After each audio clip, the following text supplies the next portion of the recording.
जय हिंद। तो इस वीडियो में हम लोग समझते हैं कि इस दुनिया को बनाने वाला ईश्वर सच में है या नहीं है, या विज्ञान का कथन सही है कि ये दुनिया मॉलिक्यूल से बना हुआ है, मैटर से बना हुआ है। क्या सच में ये कथन सत्य है? आज हम लोग समझते हैं। तो देखिए, विज्ञान जो है, विज्ञान हमेशा विश्वास पर विश्वास नहीं करता, वो तर्क पर आधारित है विज्ञान। और भगवान है, इस दुनिया का सृष्टि है, विश्वास पर आधारित है। ठीक है, तो विज्ञान विचार तर्क को महत्व देता है, इसलिए वो नहीं मानता है कि इस दुनिया में सच में भगवान है या कोई शैतान है। तो देखिए, विज्ञान का मानना है कि जो हम लोग का उत्पत्ति हुआ है, हम लोग का जो फॉर्मेशन हुआ है इंसान, वो उनका कहना है कि हम एक बंदर चिंपैंजी से हम लोग का फॉर्मेशन हुआ है, हम धीरे धीरे एक मानव के रूप में तब्दील हुए हैं। ठीक है, तो मैं और उनका विज्ञान का मानना है कि हम molecule, atom, particles, small particles से बने हुए हैं फॉर्मेशन से।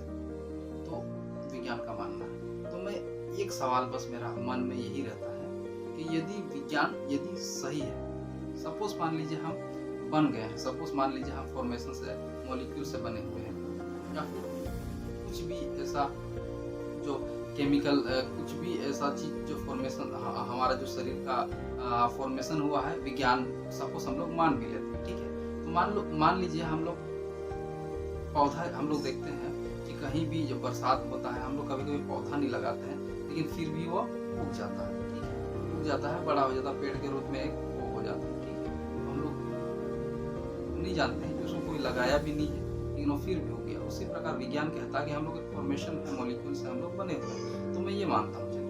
ठीक है, तो जो पहला इंसान है जो इस दुनिया में, जो छोटे से तो बड़ा हुआ होगा ना, एक ही बार तो डायरेक्ट बड़ा नहीं हुआ होगा, एक ही बार तो एकदम मॉलिक्यूल फॉर्मेशन से एक बड़ा इंसान नहीं बन गया होगा। तो जो इंसान जो फॉर्मेट हुआ है, जो पैदा हुआ है, क्या जब वो बचपन में वो फॉर्मेशन मॉलिक्यूल से बन गया है, उसको देख रेख करने वाला कोई तो होगा, तब तो इतना बड़ा हुआ होगा ना। यदि हम लोग देखते हैं जब बच्चा छोटा रहता है, जब जन्म होता है, तो उसको हम लोग बिना देखभाल के वो जी ही नहीं सकता। उसको खाना, उसको दूध पिलाना पड़ता है, उसको भरण पोषण नीड्स उसका देख रेख करना पड़ता है, तब तो इंसान जिएगा ना। तो हम लोग फॉर्मेशन मान लीजिए हो भी गया मॉलिक्यूल के द्वारा, तो हमको देख रेख कौन किया होगा, या फिर कौन किया होगा? इतना बड़ा हम लोग कैसे किया होगा? कोई तो एक दो इंसान होंगे, एक स्त्री एक पुरुष, तभी तो इस दुनिया का सृष्टि हुआ है। तो एक विचार है इसमें, एक सोचने का एक तर्क है इसमें। ठीक है, और हम लोग देखते हैं कि इस दुनिया में बहुत सारे भगवान को मानते हैं।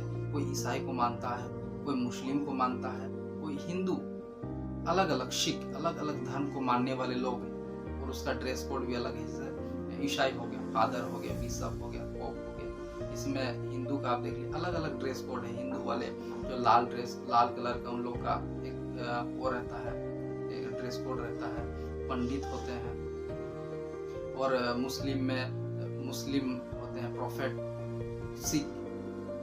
तो लोग क्या किए हैं, ईश्वर को विभाजित कर दिए। ईश्वर है इस दुनिया में, लेकिन लोग उसको विभाजित कर दिया है। मैं इस वीडियो में किसी धर्म के विरोध में नहीं बोल रहा हूँ, या किसी धर्म को के खिलाफ में नहीं बोल रहा हूँ। मैं बस ये बोल रहा हूँ कि यदि भगवान सच में है तो एक है। भगवान को अनेक रूप लेने की जरूरत नहीं है, भगवान एक ही काफी है।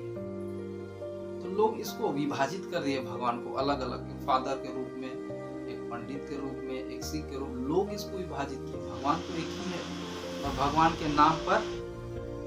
के नाम पर गलत कर रहे हैं। तो भगवान ये नहीं बोलता कि अब चर्च जाओ, अब मस्जिद जाओ और दिन भर मेरी प्रार्थना करो। भगवान बोलता है कि धर्म करो। भगवान इतना तो समझदार जरूर होगा, इतना तो तार्किक जरूर होगा कि वो इंसान का कर्म, इंसान का फल उसका कर्म से देगा। यदि धर्म का काम कर रहा है ये इंसान, तो उसे भगवान एक अच्छा श्रेणी में रखेगा। सेवा धर्म नहीं है, धर्म से ही जुड़ता है ईश्वर, परमात्मा जिसको हम लोग बोलते हैं। तो इस दुनिया में सच में ईश्वर है, जो हम लोगों को इस दुनिया में, मैं मानता हूँ, और बहुत सारे वैज्ञानिक हैं, बहुत सारे साइंटिस्ट हैं, बहुत सारे लोग हैं जो मानते हैं कि सच में इस दुनिया में भगवान है। हम इस